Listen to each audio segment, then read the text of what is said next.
Issue 7. We start out with Sonic on the ugly-looking silver wing of the tornado above Oil Ocean, which is explained in a text blurb to be on the northern hemisphere of Mobius. Yeah, I assumed that. Sonic says, "Move it, Tails. Let's land and get this over with." Well, he is impatient as a canon character trait. The plane lands in Oil Ocean Zone, and an ape Mobian who's noticeably taller than Sonic to the point where I thought he was a human at first, and he has a silly orange afro as well, says that he's been fighting the fire for 3 days, and if it spreads any further, the whole of Oil Ocean will blow up. How pathetic are they at putting out fires as firemen that they still haven't extinguished it in 3 days? Maybe they should try fire extinguishers and not water. Maybe they already tried that, we don't know. We see Sonic run around the fire creating a Sonic Cyclone, and Tails explains that he's formed a vacuum at the base of the fire, which makes it go out from lack of oxygen. So this Sonic would be able to suffocate people from air deprivation too. Makes sense that he can do this. And it makes a lot more sense for him to get rid of the fire this way than just from the wind itself, which would only spread it. Wait, is this guy an ape or a hamster? Whatever. They really need... Archie did a better job having like a very consistent Mobian anthropomorphic character design. These people look more like animal people, but not in the same way. They don't entirely look like they come from the same universe as the Sonic characters. The Mobian tells them that the place is too dangerous for them because of all the traps, so they need Sonic to deactivate the traps. Sonic is hit from behind from a Seahorse Badnik's fire, which doesn't burn him at all for some reason, despite making him fall over in pain. So what's the point of making it fire if it had the impact of him getting hit with a solid object anyways? He must have a lot of rings to not get burnt. The Seahorse says he's not stupid enough to come at him from the front, but he apparently is stupid enough to stop there and talk to him instead of immediately trying to attack him again, or at least attacking him while he's saying that. Sonic complains that he can't get a grip in the oil, and will have to go with the flow. Sonic says that if the oil stains his power sneakers, someone's gonna pay. Why is he talking as if it wasn't guaranteed to have stained them already from him setting foot in the oil? And the Seahorse is shooting fire at him all the while, and he even points out that with Sonic and flammable oil, he's in big danger. But then why hasn't he just set fire at the oil and burned Sonic to death already? Fortunately for Sonic, just when he's about to be fried, he turns super. By that I mean after, unless the fire only looked like it covered Sonic before he goes super. Tails explains that he got his evil super form, which only looks evil from him arbitrarily having Dr. Insano eyes to look menacing on purpose. He turns super whenever he gets too many rings. And Chaos Emeralds. Finally, originality. It would be so boring if every continuity of Sonic had like all the main concepts be the same. I can accept him turning super with just rings because rings have chaos energy in them too, just less. And it wasn't made clear to me how many rings he's gotten in his life. So I can assume he has a really huge amount of them built up, like thousands. And I can also assume, I guess, that in the comics they go off Sonic Blast logic, where getting hit once doesn't take away all your rings, but only some of them, like 10. So that not only explains why Sonic didn't get burned by the first fire, but also why he didn't lose all his rings from that. And Tails says that he and Red had better keep their heads down, because Sonic's pretty out of it when he gets like this. I'm really glad that it's this comic where Super Sonic is evil, because it makes perfect sense considering what a dick this version of Sonic is.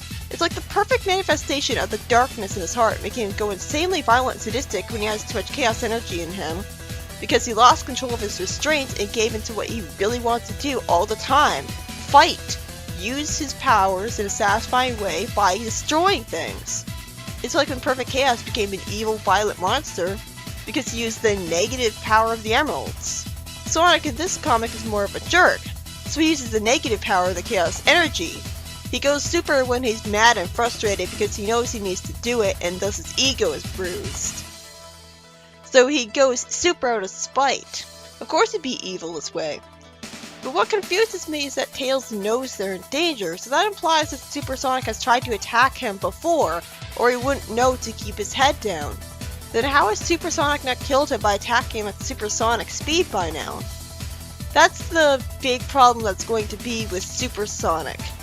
while he can, in theory, destroy all of his friends, it's not always going to be 100% justified that he fails at it.